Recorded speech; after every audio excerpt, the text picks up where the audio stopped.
has become a phenomenon in the smartphone camera space.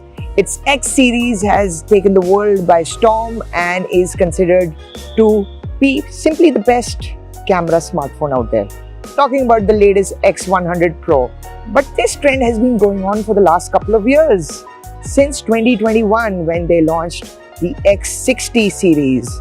And in recent times, they have added that secret sauce to even its V series. And that secret sauce is, of course, its collaboration with German photography giant Carl Zeiss. Now, I have been testing the latest V40 Pro. This is the most expensive V series Vivo smartphone we have seen, and it gets 3 cameras on the back, and they have Carl Zeiss optics and its legendary T-Star coating. And I'm going to tell you why this V series phone is moving upwards in the food chain and is kind of a phenomenon in its own sense with a few flaws.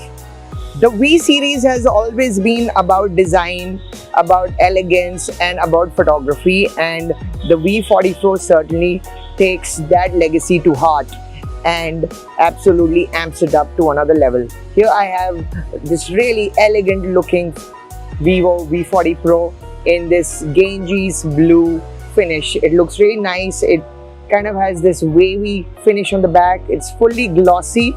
So it is a bit of a fingerprint magnet, but look at this camera array. It looks so stunning. It looks really unique, a thing of its own, and you can see the Zeiss branding. And on top of the 350 megapixel camera sensors, the telephoto, the ultra wide and the wide, you also get Vivo's Aura Light, which is a mini ring light of sorts that further enhances the photography experience when you are in low light scenarios. Really comes in handy for portrait shots. Even on the front, you're talking about a phone which has a really nice display. A 6.8-inch Super AMOLED display with a pin-sharp resolution, and it has curved edges as well, which really adds to the flavor of its premium nature. So this is a phone that will keep you happy in terms of the display and design, because it is also really nicely beveled, so it fits in the hands really easily and is something quite ergonomic. Of course, despite the superb ergonomics of this phone, I'm talking about a device which packs in a humongous battery, a 5500 mAh battery which will last all day. And that is really exceptional. And in the box, you obviously get a Vivo supercharger, which will charge up this phone fully within an hour, which is another exceptional facet of this phone. But let's talk cameras out here, right? We're talking about 350 megapixel sensors. Actually, on the whole, this phone gets 450 megapixel sensors, because even the front-facing selfie camera is a 50 megapixel sensor, and that is really cool. And obviously the main wide angle camera is optically stabilized, so that will help with keeping things nice and steady, which also helps its video capabilities, but it truly shines at taking portrait shots, because that's where the Zeiss optics really come in. And in dark scenarios, when you're in dimly lit situations, or when you're dealing with really bright lighting, then this phone also is able to contain lens flare, which really is a problem that a lot of users face in an iPhone. In fact, I would say in many situations, this phone is going to outperform almost 3x more expensive iPhone 15 Pro Max. That's how good this camera system is. But of course, Vivo is not the only game in town. You will see many other competitors also have great photography chops at this price point. But this one is definitely better than most.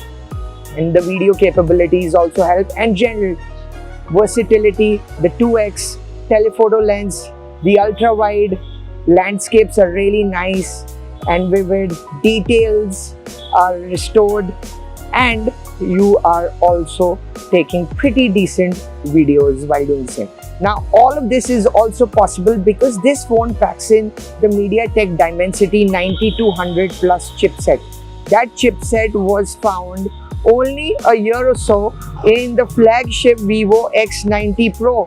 So Vivo is basically bringing in features from the X series down to the V series, and that is so incredible, right?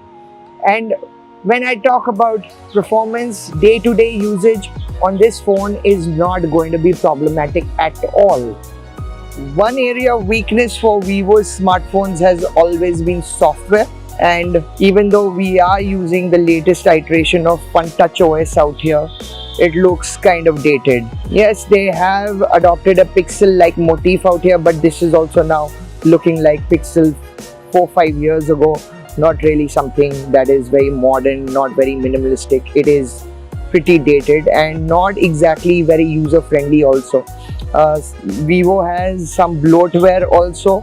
You can see a bunch of apps already here. You have the Myntra app, Snapchat, Master 3D, the Wii App Store, and Block Blast. It's got its own web browser, but the one app that Vivo provides is actually very useful is this Easy Share app, particularly handy for people who use both an iPhone and an Android phone, so makes data transfer between an Apple device and an Android device very simple.